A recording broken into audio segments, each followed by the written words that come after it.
السلام علیکم ورحمۃ اللہ وبرکاتہ۔ الحمد للہ نحمدہ ونستعینہ ونستغفرہ ونؤمن بہ ونتوکل علیہ ونعوذ باللہ من شرور انفسنا ومن سیئات اعمالنا من يهده الله فلا مضل له ومن يضلله فلا هادي له فأعوذ بالله من الشيطان الرجيم بسم الله الرحمن الرحيم سبحان الذي أسرى بعبده ليلا من المسجد الحرام إلى المسجد الأقصى آمنت بالله صدق الله مولانا العظيم وصدق رسوله النبي الكريم ونحن على ذلك لمن الشاهدين والشاكرين والحمد لله رب العالمين۔ تمام حضرات درود شریف پڑھ لے۔ اللہم صلی علی محمد وعلی آل محمد کما صلیت علی ابراہیم وعلی آل ابراہیم انک حمید مجید۔ اللہم بارک علی محمد وعلی آل محمد کما بارکت علی ابراہیم وعلی آل ابراہیم انک حمید مجید۔ دوستو بزرگو، یہ جو مہینہ چل رہا ہے یہ رجب المرجب کا مہینہ چل رہا ہے، اس کے بعد شعبان المعظم کا مہینہ شروع ہو جاوے گا۔ سب سے پہلے رجب کے حوالے سے احادیث کی روشنی میں کچھ اہم باتیں عرض کروں، پھر انشاءاللہ معراج پر میں روشنی ڈالوں گا۔ جب رجب کا چاند، حدیث کے اندر ہے، صحیح حدیث میں ہے کہ جب رجب کا چاند اللہ کے نبی صلی اللہ علیہ وسلم دیکھا کرتے تھے تو یہ دعا پڑھا کرتے تھے۔ وہ کون سی دعا ہے؟ ہم سب کو بھی پڑھنی چاہیے، بچوں کو بھی یاد کرانی چاہیے، عورتوں کو بھی یاد کرانی چاہیے۔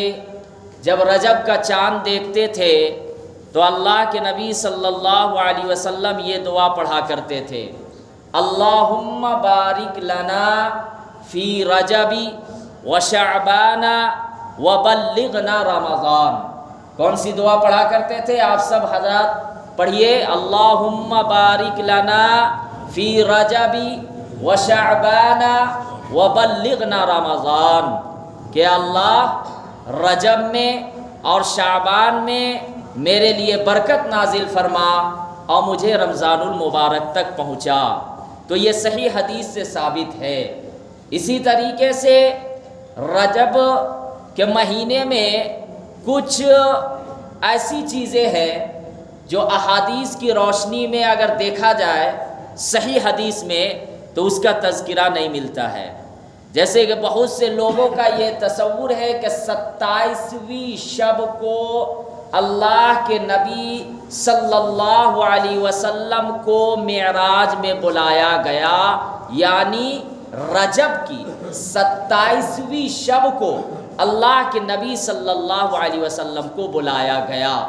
تو میں آپ کو بتا دوں کہ واقعتاً اللہ کے نبی صلی اللہ علیہ وسلم کو معراج میں بلایا گیا ہے، اس میں کوئی شک و شبہ نہیں ہے، اور قرآن میں سے بھی ثابت ہے، احادیث سے بھی ثابت ہے۔ لیکن 27 ہی رجب کو بلایا گیا، اس کی کوئی صحیح حدیث ہمارے پاس نہیں ہے۔ ہو سکتا ہے کہ کوئی اور مہینے میں بلایا گیا ہو سکتا ہے کہ کوئی اور تاریخ میں بلایا گیا ہو، لیکن اتنی بات ضرور ہے کہ اللہ کے نبی صلی اللہ علیہ وسلم کو معراج نصیب ہوئی ہے، معراج میں بلایا گیا ہے اور ساتوں آسمان کا سیر کرایا گیا ہے، اللہ تبارک و تعالی سے بات چیت ہوئی ہے، اس میں کوئی شک و شبہ نہیں ہے۔ اب یہ یاد رکھیے گا کہ اس میں تھوڑا سا اختلاف ہے، بعض علماء کرام کہتے ہیں کہ نہیں 27 رجب کو اللہ کے نبی صلی اللہ علیہ وسلم کو بلایا گیا، اور بعض لوگ کہتے ہیں کہ نہیں 27 رجب کو نہیں، بلکہ اس کی کوئی متعین تاریخ نہیں ہے، کوئی متعین مہینہ نہیں ہے۔ بہرحال صحیح حدیث میں اگر مطالعہ کیا جائے تو تذکرہ نہیں ملتا ہے کہ 27 رجب کو اللہ کے نبی صلی اللہ علیہ وسلم کو بلایا گیا، لیکن اتنی بات ضرور ہے کہ اللہ کے نبی صلی اللہ علیہ وسلم کو معراج نصیب ہوئی ہے، معراج میں گئے ہیں، اس میں کوئی شک و شبہ کی بات نہیں ہے۔ اللہ کے نبی صلی اللہ علیہ وسلم جب غم میں مبتلا تھے، جب پریشانیوں میں تھے، جب کفار مکہ جب ان کو تکلیف دیے ہوئے تھے اور اللہ کے نبی صلی اللہ علیہ وسلم مایوس ہو گئے تھے، تو پھر اللہ تبارک و تعالی نے حضرت جبرائیل علیہ السلام کو حکم دیا کہ تم جاؤ اور میرے محبوب کو لے کر آؤ۔ ایک دوسری روایت میں ہے کہ حضرت جبرائیل علیہ السلام اکیلے نہیں آئے تھے اللہ کے نبی صلی اللہ علیہ وسلم کے پاس، بلکہ ان کے ساتھ فرشتوں کی ایک جماعت تھی اور حضرت میکائیل علیہ السلام بھی تھے۔ حدیث کے اندر ہے کہ حضرت محمد صلی اللہ علیہ وسلم رات کو حضرت ام ہانی کے گھر میں آرام فرما رہے تھے۔ کون؟ آپ صلی اللہ علیہ وسلم۔ اس کے بعد اللہ تبارک و تعالی حضرت جبرائیل علیہ السلام کو فرشتوں کی جماعت کے ساتھ بھیجتے ہیں کہ میرے محبوب حضرت محمد صلی اللہ علیہ وسلم کو لے کر آؤ، وہ غم میں ہیں، وہ پریشانی میں ہیں، ان کی پریشانی تھوڑی دور کی جائے۔ اور واقعتاً دنیا کے اندر جو پریشانیوں میں مبتلا ہوتے ہیں اور جو غم میں مبتلا ہوتے ہیں اور اس غم میں اور اس پریشانی میں اللہ کو نہیں بھولتے ہیں، اللہ تبارک و تعالی ان کو اپنے قریب کرتے ہیں۔ بہت سے لوگوں کو میں نے دیکھا ہے یہ کہتے ہوئے کہ نہیں یہ فلاں صاحب بیماری میں مبتلا ہے، یہ جو ہے نا کوئی گڑبڑ کیے ہوں گے، یہ اپنے وقت میں جو ہے دوسروں کو ستائے ہوں گے، یہ ظالم آدمی ہوں گے، اسی وجہ سے ان کی پکڑ ہوئی ہے، یہ بیڈ میں پڑا ہوا ہے۔ یاد رکھیے گا اس طرح کے الفاظ اگر کوئی نکالتا ہے یہ بہت غلط بات ہے، بلکہ وہ نکالنے والا خود گناہ میں مبتلا ہو جاوے گا۔ کبھی کبھی اللہ تبارک و تعالی کسی کو دنیا میں اگر پریشانیوں میں مبتلا کرتے ہیں، کوئی بیماری دے دیتے ہیں، اللہ تبارک و تعالی اس کو دنیا کے اندر یہ چاہتے ہیں کہ میں اس کے گناہ کو پاک کر دوں اور اس کا گناہ جھڑ جاوے، اور جب یہ میرے پاس آوے تو اس حال میں آوے کہ اس کا کوئی گناہ نہ ہو، اور میں اس کو اس مصیبت میں، اس تکلیف میں جو اس نے برداشت کیا ہے، اس تکلیف کی وجہ سے میں اسے جنت نصیب کر دوں۔ آپ کو کیا حق بنتا ہے کہ آپ اپنے سے کہہ دو کہ نہیں یہ کوئی گڑبڑ کیا ہوگا تب یہ بیمار ہے؟ حضرت ایوب علیہ السلام تو نبی تھے، ان کو اللہ نے کیوں بیماری میں مبتلا کیا؟ ہمارے بڑے بڑے اکابرین، اگر نبیوں کو بھی ایک طرح دیکھا جائے تو اللہ تبارک و تعالیٰ نے ان کا امتحان لیا، طرح طرح کی آزمائشیں، طرح طرح کی تکلیفیں ان کو اللہ تبارک و تعالیٰ دی، تو کیا وہ گناہ کرتے تھے؟ نعوذ باللہ، اللہ ہم سب کی حفاظت فرمائے۔ انبیاء تو معصوم تھے، پھر انبیاء کرام علیہ السلام کو تکلیفیں کیوں دنیا میں آئی، مصیبتیں کیوں آئی، ان کو بیمار اللہ تبارک و تعالیٰ کیوں کیے؟ نہیں میرے بھائیوں، اپنی زبان سے اس طریقے سے الفاظ نکالنا، اس کی وجہ سے ہو سکتا ہے کہ اللہ تعالیٰ ہماری پکڑ کر لے، تو اس لیے ایسے الفاظ نہیں نکالنا چاہیے۔ اب دیکھیے کہ اللہ تبارک و تعالیٰ نے دیکھا کہ میرے محبوب حضرت محمد صلی اللہ علیہ وسلم لوگوں کو توحید کی دعوت دے رہے ہیں، دین کی دعوت دے رہے ہیں، لیکن ان کی بات ماننے کو تیار نہیں ہے، بلکہ خود ان کو تکلیفیں دے رہے ہیں، گالیاں دے رہے ہیں۔ طائف میں پتھروں کی بارش برداشت کیے حضرت محمد صلی اللہ علیہ وسلم، اور بھی بہت طرح کے واقعات ہیں۔ تو یہ اللہ تعالیٰ کسی کو اپنے قریب کرنا چاہتے ہیں۔ ہم اپنے انداز سے چھوٹی سی عقل کے دائرے میں رہ کر تو بول دیتے ہیں، لیکن اللہ تعالیٰ اپنے بندوں کو یا پھر جتنے بھی اکابرین ہیں، بزرگان دین ہیں، ان کو اگر مصیبت دیتے ہیں تو اپنے قریب کرنا چاہتے ہیں۔ حضرت محمد صلی اللہ علیہ وسلم بہرحال معراج کا تذکرہ چل رہا تھا، حضرت ام ہانی کے گھر تشریف فرما تھے۔ حضرت جبرائیل علیہ السلام فرشتوں کی جماعت کے ساتھ تشریف لاتے ہیں، اور اس کے بعد جب اللہ کے نبی صلی اللہ علیہ وسلم لیٹے ہوئے تھے تو حضرت جبرائیل علیہ السلام سوچتے ہیں کہ اگر میں ڈائریکٹ اٹھاؤں تو یہ اللہ کے نبی صلی اللہ علیہ وسلم کے ادب کے خلاف ہو۔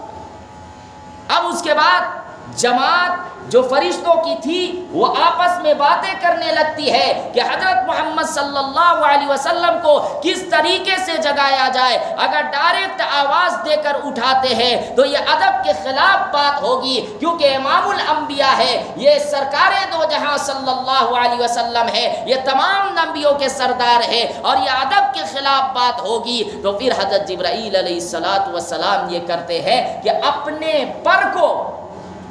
پر کو بچھا دیتے ہیں حضور صلی اللہ علیہ وسلم کے قدموں پر، اور جب اپنے پر کو جو ہے جبرائیل علیہ السلام اللہ کے نبی صلی اللہ علیہ وسلم کے قدموں پر بچھا دیتے ہیں تو اللہ کے نبی صلی اللہ علیہ وسلم کی نیند کھل جاتی ہے۔ اس کے بعد میں آپ کو یہ بھی بتا دوں، ہمارا جو سونا ہوتا ہے، ہم جب سو جاتے ہیں تو یاد رکھیے گا ہماری وضو ٹوٹ جاتی ہے۔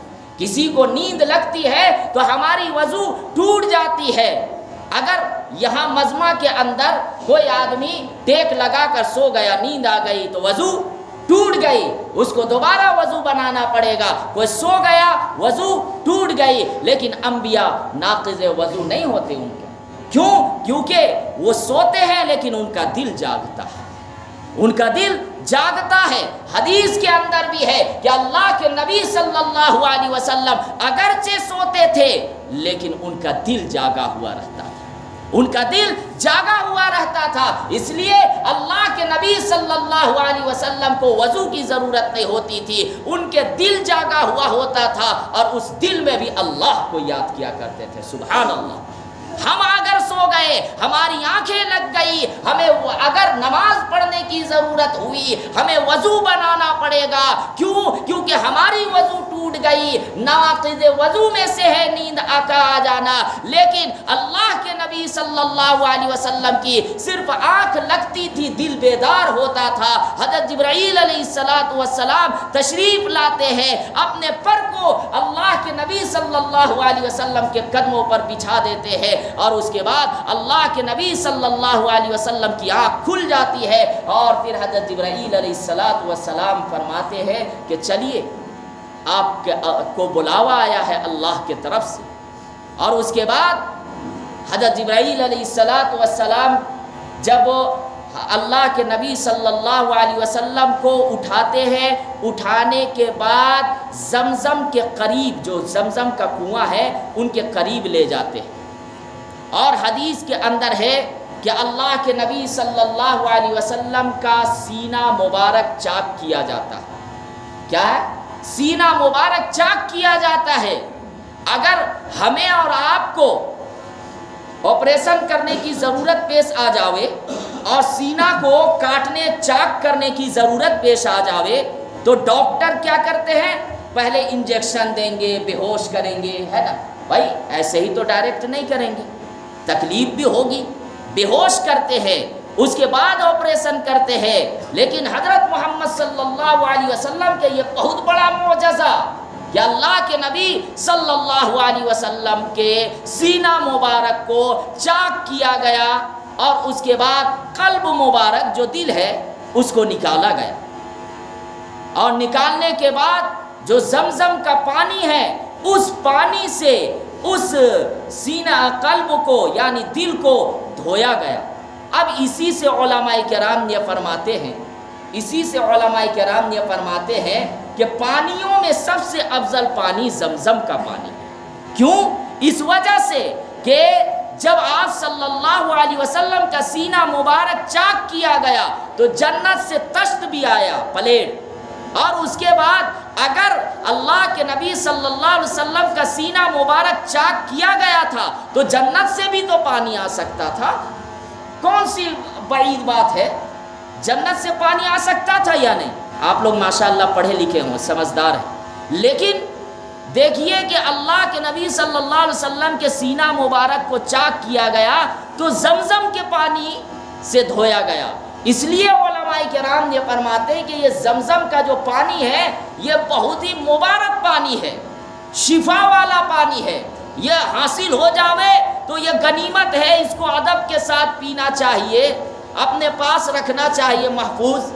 اور اگر کسی کو بیماری ہو گئی تو اللہ تبارک و تعالیٰ سے شفا کی نیت سے یہ پانی پئیں گے، شفا دینے والے تو اللہ ہے بہرحال۔ تو میں یہ عرض کر رہا تھا، آپ صلی اللہ علیہ وسلم کے سینہ مبارک کو چاک کیا گیا اور اس کے بعد قلب مبارک دل کو نکالا گیا، زمزم کے پانی سے دھویا گیا، اور پھر حدیث کے اندر ہے کہ پھر اس میں ایمان کو بھر دیا گیا۔ کوئی ایسی نور آئی جنت سے، ایسی روشنی جو بھی ہو، اس کے بعد اس قلب میں آپ صلی اللہ علیہ وسلم کے دل مبارک میں وہ ڈال دیا گیا، گویا کہ ایمان مضبوط کرنے کے لیے، ایمان کو مضبوط کرنے کے لیے بھر دیا گیا۔ اور اس کے بعد آپ صلی اللہ علیہ وسلم یہ ارشاد فرما رہے تھے کہ جب میرا سینہ چاک کیا جا رہا تھا مجھے تکلیف کا احساس نہیں۔ ہمیں اور آپ کو تصور کیجئے جن کا آپریشن ہوا ہوگا ڈاکٹروں کے یہاں، جب بے ہوشی کی حالت میں ان کا آپریشن کیا جاتا ہے بعد میں ان کو بھی تکلیف کا احساس ہوتی ہے۔ تکلیف ہوتی ہے کہ نہیں؟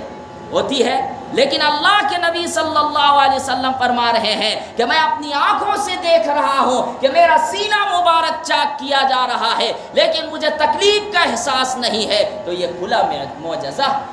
اس کے بعد اللہ کے نبی صلی اللہ علیہ وسلم کو مسجد حرام سے مسجد اقصی لے جایا گیا۔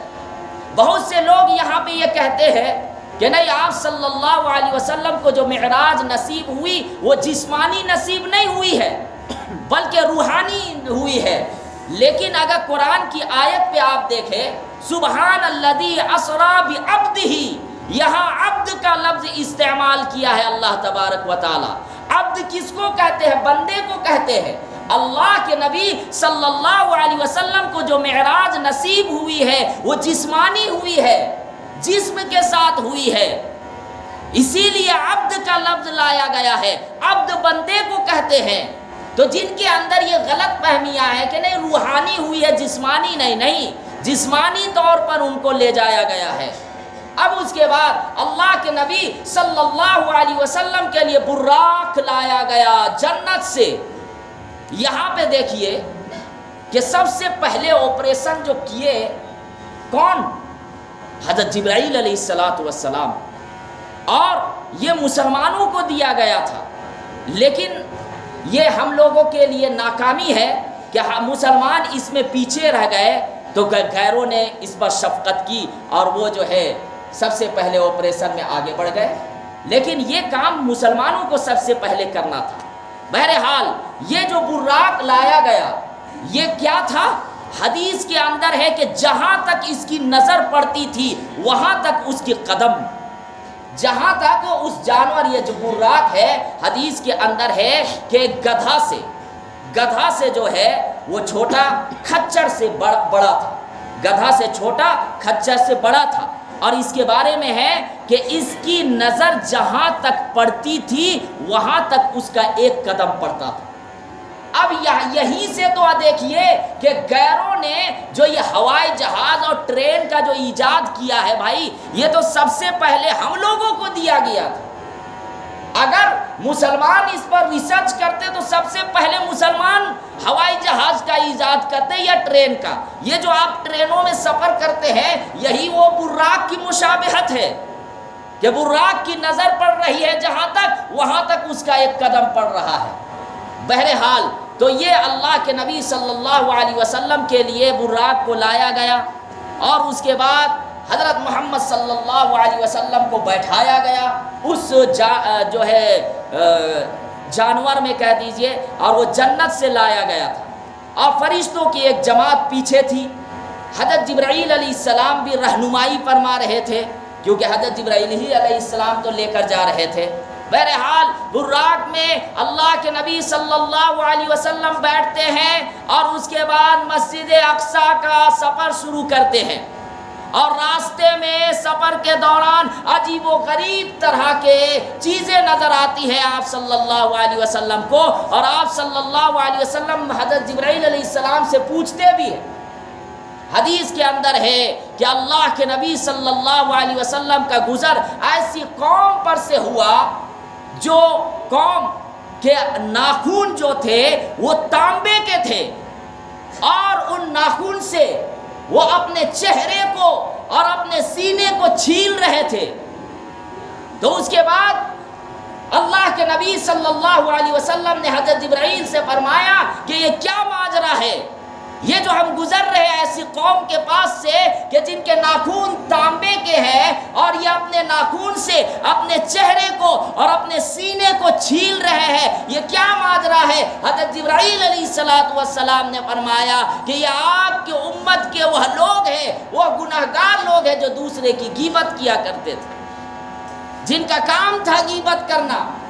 ایک جگہ بیٹھ گئے 5-10 لوگ، بس کوئی کام نہیں ہے، فلاں آدمی ایسا ہے، اس نے بلڈنگ بنائی ہے، اس نے نئی گاڑی لی ہے، وہ اتنا کما کیسے رہا ہے، وہ امام صاحب کہاں چلے گئے، اتنے ٹائم میں آتے ہیں، لیٹ کر دیتے ہیں، مؤذن صاحب کا کوئی کام نہیں ہے، صحیح سے جھاڑو لگانا چاہیے، بس اسی میں وقت گزار دیتے ہیں. تو یہ تو غیبت ہو رہی ہے نا. اگر کسی کے اندر غلطی ہو جائے، خدا نخواستہ میرے اندر غلطی ہو، میں بھی انسان ہوں، آپ کا کام ہے کہ اکیلے میں آپ سمجھا دیجئے، میں آپ کی بات ضرور مانوں گا. لیکن اگر آپ 5-10 آدمی کے پاس چرچا کر رہے تو یہ تو غیبت ہے. ایسے ہی لوگوں کے بارے میں اللہ کے نبی صلی اللہ علیہ وسلم نے فرمایا کہ ایسی قوم کے پاس سے میرا گزر ہوا جس کا ناخن تانبے کا ہے اور اس ناخن سے وہ اپنے چہرے کو اور اپنے سینے کو چھیل رہے ہیں. اس کے بعد اللہ کے نبی صلی اللہ علیہ وسلم نے فرمایا کہ میری گزر ایسی قوم کے پاس سے ہوا، میری گزر ایسی قوم کے پاس سے ہوا کہ جن کی زبان لوہے کی قینچیوں سے کاٹی جا رہی ہے، جن کی زبان لوہے کی قینچیوں سے کاٹی جا رہی ہے. تو اس کے بعد اللہ کے نبی صلی اللہ علیہ وسلم نے فرمایا کہ یہ کون لوگ ہیں کہ ان کو اتنا بھیانک دردناک طریقے سے سزا دیا جا رہا ہے. تو یہ فرمانے لگے حضرت جبرائیل علیہ السلام کہ آپ کے امت کے وہ خطیب ہے، وہ بڑے عالم صاحب ہیں جو دوسروں کو نصیحت کرتے تھے، خود عمل نہیں کرتے تھے. اللہ مجھے بھی عمل کرنے والا بناوے اور علماء کو بھی. تو میں یہ کہہ رہا تھا، پھر اللہ کے نبی صلی اللہ علیہ وسلم آگے بڑھے، پھر ان کی گزر ایسی قوم کے پاس سے ہوا کہ جو سمندر کے اندر تیر رہے ہیں، سمندر کے اندر تیر رہے ہیں اور اس کے بعد پتھر کے نوالے اس کے منہ پر ڈالے جا رہے ہیں، پتھر کے نوالے ان کے منہ پر زبردستی ڈالا جا رہا ہے. اللہ کے نبی صلی اللہ علیہ وسلم نے فرمایا کہ ان کو یہ عذاب کیوں ہو رہا ہے؟ فرمایا کہ یہ آپ کے امت کے وہ گناہگار ہیں، سود خور ہیں، سود کھانے والے، ان کو یہ عذاب دیا جا رہا ہے کہ ان کے منہ میں پتھر کے نوالے ڈالے جا رہے ہیں. اللہ ہم سب کی حفاظت فرمائے. اس کے بعد پھر اللہ کے نبی صلی اللہ علیہ وسلم کا گزر ایسی قوم پر سے ہوا، ایسی قوم پر سے ہوا کہ جو دردناک طریقے سے ان کے منہ میں آگ ڈالی جا رہی تھی اور پیچھے سے نکلا جا رہا تھا. کہا گیا کہ ان کو یہ دردناک عذاب کیوں دیا جا رہا ہے؟ تو یہ معلوم ہوا کہ یہ حرام کھانے والے تھے، ان کا کام ہی تھا حرام کھانے کا، ان کا کام ہی تھا حرام کھانے کا۔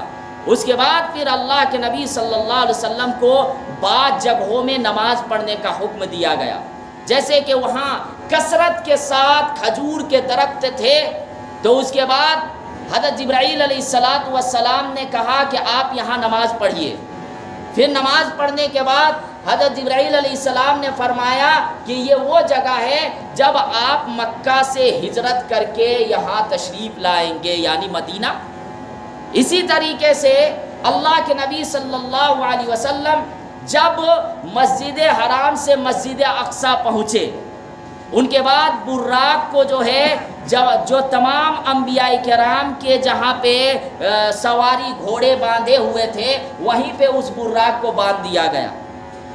اور اس کے بعد اللہ کے نبی صلی اللہ علیہ وسلم جب مسجد اقصی پہنچے تو تمام انبیاء کرام علیہ السلام کو وہاں جمع کر دیا گیا۔ اب کیسے انبیاء کرام علیہ السلام حضرت آدم علیہ السلام سے لے کر حضرت عیسیٰ علیہ السلام تک مسجد اقصی میں کیسے پہنچے یہ اللہ کو معلوم ہے، اس میں زیادہ اندر ہم لوگوں کو جانے کی ضرورت نہیں۔ بعض لوگ کہتے ہیں کہ نہیں رات کا وقت ہے، اور اس کے بعد تمام انبیاء کرام علیہ السلام کو مسجد اقصی میں کیسے لایا گیا؟ تو یہ اللہ کی طاقت ہے، وَهُوَ عَلَىٰ كُلِّ شَيْءٍ قَدِيرٌ، اللہ ہر چیز پر قدرت رکھتا ہے۔ تمام انبیاء کرام علیہ السلام مسجد اقصی میں جمع ہوئے، اور اس کے بعد حضرت محمد صلی اللہ علیہ وسلم کی سواری کو بھی وہاں باندھا گیا، آپ صلی اللہ علیہ وسلم بھی تشریف لائے، حضرت جبرائیل علیہ السلام نے اذان دی۔ اب امامت کون کرے گا؟ تو تمام انبیاء کرام ایک دوسرے کا چہرہ دیکھنے لگے کہ بھائی نماز کون پڑھائیں گے، نماز کون پڑھائیں گے۔ بڑے بڑے انبیاء کرام علیہ السلام جو حضرت آدم علیہ السلام سے لے کر حضرت عیسیٰ علیہ السلام تک جتنے بھی انبیاء تشریف لائے دنیا میں، تمام لوگ وہاں جمع ہوئے۔ اب بعض روایت میں تو یہ بھی ملتا ہے کہ فرشتے بھی آئے۔ اب اس کے بعد جو ہے نماز پڑھانے کی باری آئی تو سب لوگ ایک دوسرے کا چہرہ دیکھنے لگے۔ حضرت جبرائیل علیہ السلام حضرت محمد صلی اللہ علیہ وسلم کا دست مبارک، ہاتھ مبارک پکڑے اور اس کے بعد مصلی میں کھڑا کر دیے، اور اس کے بعد یہ فرمائے کہ آپ نماز پڑھائیے۔ اسی وجہ سے اللہ کے نبی صلی اللہ علیہ وسلم کو امام الانبیاء کا لقب دیا گیا، یعنی تمام نبیوں کے امام۔ امام کا معنی کیا ہوتا ہے؟ لیڈر۔ امام کا معنی لیڈر ہوتا ہے، امام نوکر نہیں، لیڈر۔ آپ دیکھیں کہ امام جو ہوتے ہیں وہ سب سے آگے کھڑے ہوتے ہیں، سب سے آگے کھڑے ہوتے ہیں۔ اس سے کیا میسج ملتا ہے؟ امام کو پیچھے نہیں کرنے کا۔ امام جیسا بھی ہو، کالا ہو، گورا ہو، غریب گھر سے ہو، مالدار ہو، برادری ہو یا نہ ہو، امام امام ہے، عالم عالم ہے۔ اگر ہم لوگ قدر نہیں کریں گے، آنے والے وقت میں اس طرح حالات ہو جائیں گے، بھائی عالم بھی نہیں ملیں گے، عالم بھی نہیں ملیں گے۔ جنازے کی نماز پڑھانے کے لیے کسی جاہل کو کھڑا کر دیں گے، پھر لڑائیاں ہونے لگیں گی، کسی ایسے جاہل کو کھڑا کر دیں گے نماز پڑھانے کے لیے جن کی اچھی قرات نہیں ہے، بس ایسے ہی رسمی پڑھے، معنی سے بھی کوئی مطلب نہیں کہ کیا پڑھ رہے ہیں، بس پڑھے رٹا ہوا اور نکل گئے۔ تو اس لیے قدر کرنی چاہیے جو اچھے علماء ہیں۔ ہم مانتے ہیں بعض علماء میں سے کچھ لوگ غلطی کرتے، انسان ہے، غلطی ہو جاتی ہے، لیکن اس کو دل میں نہیں بیٹھانا چاہیے۔ بہرحال اللہ کے نبی صلی اللہ علیہ وسلم کو آگے کھڑا کیا گیا، اللہ کے نبی صلی اللہ علیہ وسلم نے نماز پڑھائی۔ اس سے یہ ملتا ہے کہ آپ صلی اللہ علیہ وسلم کیا ہے؟ تمام نبیوں کے کیا ہے؟ امام ہیں، امام الانبیاء کا لقب دیا گیا۔ بہرحال اور بھی بہت ساری باتیں، ابھی تو میں نے مختصر میں باتیں عرض کی ہے۔ اللہ تعالیٰ سے دعا ہے کہ اللہ تعالیٰ ہم سب کو کہنے سننے سے زیادہ عمل کرنے کی توفیق عطا فرماوے۔ جو حضرات سنت نہیں پڑھے ہیں وہ سنت پڑھے۔